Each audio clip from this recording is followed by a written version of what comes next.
একাত্তরের যে মহান মুক্তিযুদ্ধ সংগঠিত হয়েছিল, জালিমের বিরুদ্ধে মজলুমের লড়াই, যেখানে মানুষের ইচ্ছা আর অভিপ্রায় ছিল বাংলার মানুষের ভাগ্যের পরিবর্তন হবে, বাংলার মানুষ তাদের অধিকার ফিরে পাবে, বাংলাদেশে বৈষম্যহীন এক সমাজ গড়ে উঠবে, বাংলাদেশের মানুষ আধিপত্যবাদী ব্রিটিশ বেনিয়া এবং পশ্চিম পাকিস্তানি খান পাঠানদের 200 বছরের বৈষম্য, জুলুম এবং লাঞ্ছনার বিরুদ্ধে মুক্তিযুদ্ধের মধ্য দিয়ে দেশকে স্বাধীন করার পর তারা আশা করেছিল এ দেশীয় শাসকরা মানুষকে তাদের সম্মান, মর্যাদার অধিকারটুকু দিবে। কিন্তু দুর্ভাগ্যজনকভাবে ৭১-এর মুক্তিযুদ্ধের পরবর্তী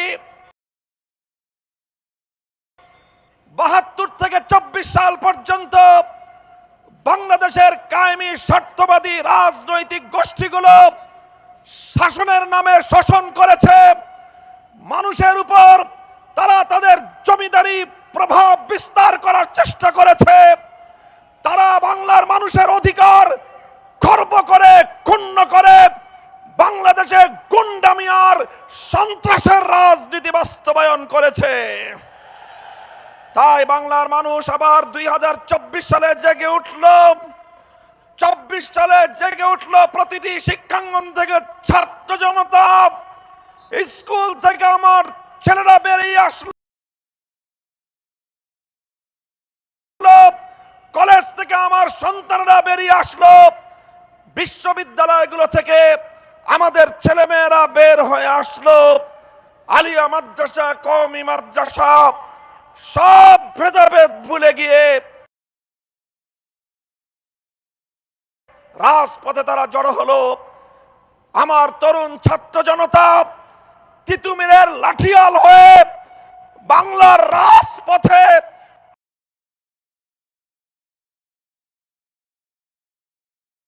আবার তারা জমিদারি প্রথার বিরুদ্ধে, রাজাগিরি, বাবুগিরির বিরুদ্ধে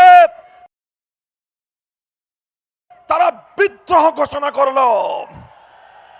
২৪-এর ঐতিহাসিক বিপ্লবের পর এখন দেশের মানুষ আর পুরাতন সেই বস্তা পচা রাজ পরিবারের, বাংলাদেশের দুটি রাজ পরিবারের হাতে বাংলার মানুষ তাদের ভবিষ্যতের ভাগ্য বন্ধক দিতে প্রস্তুত নয়। তাই আজ বাংলাদেশে জাগরণ সৃষ্টি হয়েছে।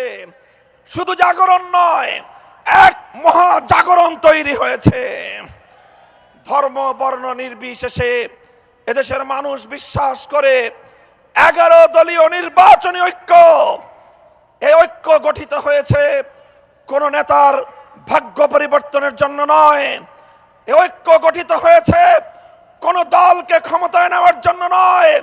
এই ঐক্য গঠিত হয়েছে কোন জোটের স্বার্থ সিদ্ধির জন্য নয়। 11 দলীয় নির্বাচনী ঐক্য গঠিত হয়েছে বাংলার 18 কোটি মানুষের কাছে তাদের অধিকার বুঝিয়ে দেওয়ার জন্য।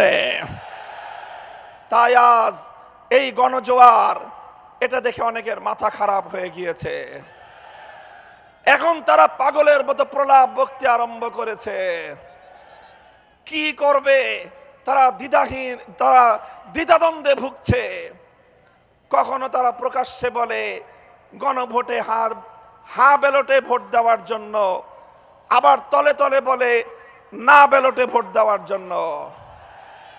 14 গ্রামের মানুষের কাছে আমি প্রশ্ন করতে চাই, কেউ প্রকাশ্যে এক কথা বলে, তলে তলে আরেক কাজ করে, সেই জাতীয় মানুষকে আপনাদের দেশে কি বলে? জোরে বলেন, কি বলে? 24-এর বিপ্লব পরবর্তী বাংলার মাটিতে দাঁড়িয়ে বলতে চাই, আর কোন মুনাফেক গোষ্ঠী বাংলাদেশ শাসন করতে পারবে না। বাংলার মানুষ সেটা মেনে নেবে না। এরপরে শুরু করলো আরেক ভয়ঙ্কর সন্ত্রাসী কার্যকলাপ। তারা ভীত সন্ত্রস্ত হয়ে, তারা গণজাগরণে নিজেদের নিশ্চিত পরাজয় দেখতে পেয়ে ইতিহাসের ঘৃণ্যতম বর্বর এক পন্থা অবলম্বন শুরু করলো। এখন তারা পুরুষের মতো আমাদের নারী সমাজের গায়ে হাত তুলবার মতো দুঃসাহসিকতা এবং ঘৃণ্য কাজ করছে তারা। আমি ব্যক্তিগতভাবে একটা কথা বলি, আমি বলে যাই, যদি কেউ আমার মায়ের কোনো গায়ে হাত তোলার চেষ্টা করে, যদি কেউ আমার কোনো বোনের দিকে চোখ তুলিয়ে চোখ বড় করে তাদের দিকে ভিন্ন দৃষ্টিতে তাকাবার দুঃসাহস দেখায়, কেউ যদি আমার কোনো মেয়ের ইজ্জতের হিজাব নিয়ে টানাটানি করার চেষ্টা করে, আমি বলে যাই সে হাত ভেঙে গুড়িয়ে দেবেন, সে চোখ উপড়ে ফেলবেন।